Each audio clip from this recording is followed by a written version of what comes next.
तो आजकल के रील्स के ज़माने में मुझे रील्स पसंद क्यों नहीं है, जबकि सभी लोगों को रील्स अच्छी लगती हैं और सभी लोग आजकल रील्स देखते हैं इंस्टाग्राम पर, यूट्यूब पर।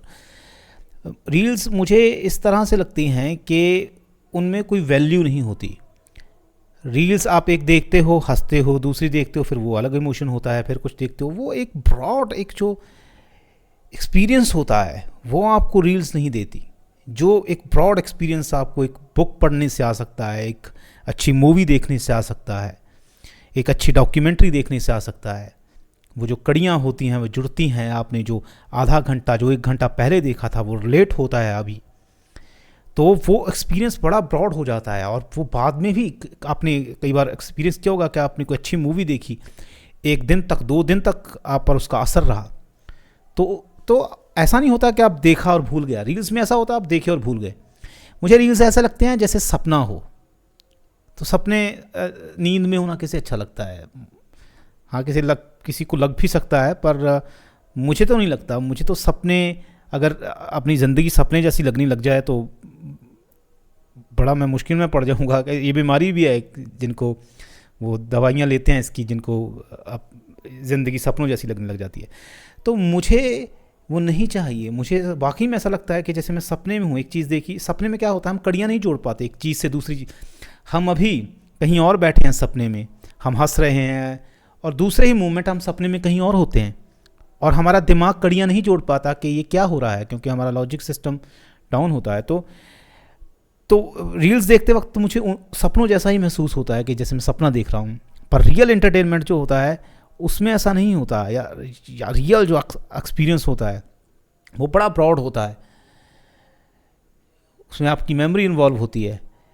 तो इसीलिए रील्स मुझे अच्छी नहीं लगती, और रील्स मुझे बस एक सिर्फ़ और सिर्फ चीनी जैसी लगती हैं। जैसे कि अगर एक तरफ तो एक मिठाई हो, एक अच्छी मिठाई जिस पर बहुत मेहनत की गई है, जिसमें बहुत सारे इंग्रेडिएंट्स डाले हुए हैं, काफ़ी चीज़ें हैं, और जब वो आप उस मिठाई को खाओगे तो आपको एक अलग ही एक्सपीरियंस देगी। और एक तरफ चीनी है जिसमें भर भर के चीनी डाल दी गई है, और आप उसे खाओगे तो आपको हाँ अच्छा तो लगेगा, पर वो उतना ब्रॉड एक्सपीरियंस नहीं होगा। तो रील्स मुझे चीनी की तरह लगती हैं।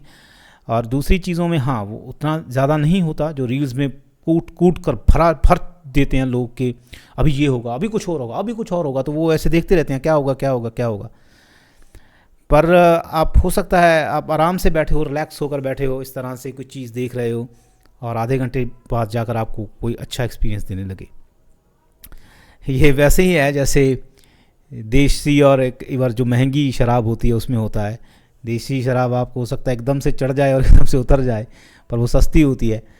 पर जो कंपनियां होती हैं जो बहुत मेहनत करके, जो बहुत ब्रांड्स होते हैं बहुत महंगे होते हैं, 2-2 हज़ार 4-4 हज़ार 5-5 हज़ार के, वो आप देखिएगा वो ऐसे नहीं क्या एकदम से चढ़ गई एकदम से उतर गई। वो आपको एक अलग ही एक्सपीरियंस पर, एक अलग ही ट्रिप पर ले जाती हैं।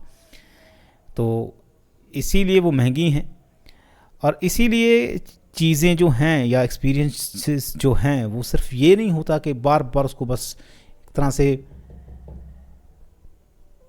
ये गानों में भी मैं देखने लगा हूँ आजकल। आप पहले बार अगर गाने देखोगे तो बड़ा ब्रॉड सा म्यूज़िक होता था, सब चीज़ें। आजकल सिर्फ एक बीट पर गाने बजते रहते हैं। सिर्फ 1-2 चीज़ें हैं जो लोगों को बस क्लिक करने लगती हैं, और वो उसी क्लिक में जैसे हिप्नोटाइज्ड हो जाते हैं। रील्स ऐसा ही करती हैं, वो हिप्नोटाइज्ड हो जाते हैं। तो इसलिए मैं अवॉइड ही करता हूँ, क्योंकि बाद में कुछ उसका कोई एक्सपीरियंस अच्छा तो होता नहीं है। बाद में आपको बुरा ही फील होता है कि टाइम वेस्ट किया। उससे अच्छा कुछ और ऐसा ब्रॉड एंटरटेनमेंट करो, कुछ ब्रॉड चीज़ें करो जो एक ओवरऑल आपको एक अच्छा experience they. I feel that.